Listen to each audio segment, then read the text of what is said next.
dalam konteks keseluruhan Indonesia oke lah. Karena Kartini punya posisi, maka dia punya akses untuk bisa berkomunikasi dengan orang-orang Eropa.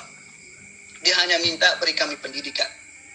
Tapi dalam konteks Flores kita harus lihat lebih jeli, kita harus lihat lebih mendalam. Kalau teman-teman baca sejarah pendidikan di Flores, itu orang-orang Flores itu mendapat pendidikan itu karena jasa para misionaris.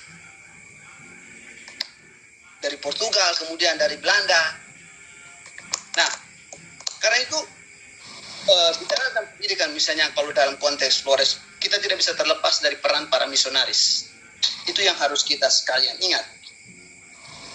Nah, tadi ada teman-teman yang mengatakan yang saya tidak memberi pertanyaan, tapi saya memberi komentar, mungkin bisa sedikit memberikan kita arah yang berbeda.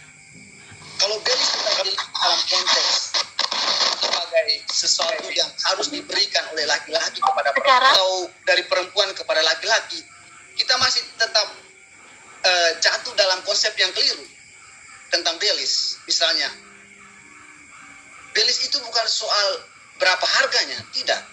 Konsep Belis itu harus kita rubah dalam pengertian bahwa Belis itu adalah cara orang untuk memperbaiki suatu keseimbangan kosmis yang sudah terganggu oleh karena perkawinan. Bukan soal harganya, bukan soal kita melihat bahwa itu seolah-olah perempuan itu dibeli, tidak. Belis itu dalam pengertian upaya untuk memperbaiki keseimbangan kosmis yang telah terganggu oleh karena perkawinan. Karena ketika perempuan masuk dalam keluarga laki-laki, secara tidak langsung dia sudah mengganggu keseimbangan kosmis dalam keluarga laki-laki. Dan juga sebaliknya, ketika laki-laki masuk dalam keluarga wanita karena perkawinan, dia juga sudah mengganggu keseimbangan kosmis yang ada dalam keluarga wanita. Karena itu kita harus beralih sedikit dari pemahaman kita tentang Belis. Itu penting, karena kalau kita masih tetap dalam pemahaman lama bahwa itu harus dibayar oleh laki-laki, sehingga terkesan bahwa perempuan itu dibayar dengan sekian, tidak bisa. Kita harus beralih dari situ. Nah, di awal tadi saya bilang kenapa banyak orang lupa bahwa Kartini itu juga seorang penindas. Ketika Kartini itu bersedia untuk dinikahi oleh Bupati Jepara, dia hanya bersedia dinikahi kalau dia menjadi salah satu istri, dia menjadi istri utama. Sebelumnya itu Bupati sudah punya istri. Satu hal yang tidak dimuat dalam autobiografi Kartini. Dalam buku Free and Compassionate, Tersentuh dan Bebas, yang ditulis oleh salah seorang teolog perempuan Indonesia, Mariane Katopo, dia bilang begini, Kartini itu juga seorang penindas.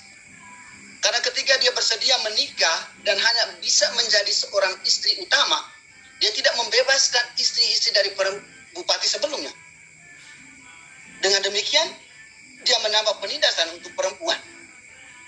Dalam arti ini, istri dari bupati sebelumnya. Dia tidak membebaskan mereka. Karena dia hanya bersedia menikah kalau dia menjadi istri utama. Itu komentar saya yang harus kita ingat. Dari segi perjuangan feminisme, kita harus sedikit lebih kritis. Kita tidak bisa mengatakan dengan secara lurus-lurus saja tanpa membuat satu pilihan pertimbangan atau kritik yang sedikit menyimpang. Dalam arti bahwa benar, dia hanya bersedia menikah kalau dia menjadi istri pertama, istri utama dari bupati. Jadi itu mungkin sedikit 1-2 masukan dari saya untuk diskusi kita malam hari ini. Terima kasih untuk teman-teman PMK Larantuka, dan selamat dan terus berjuang, tetap semangat. Terima kasih. Oke, baik, terima kasih Bapak Romo. Baik, Pak.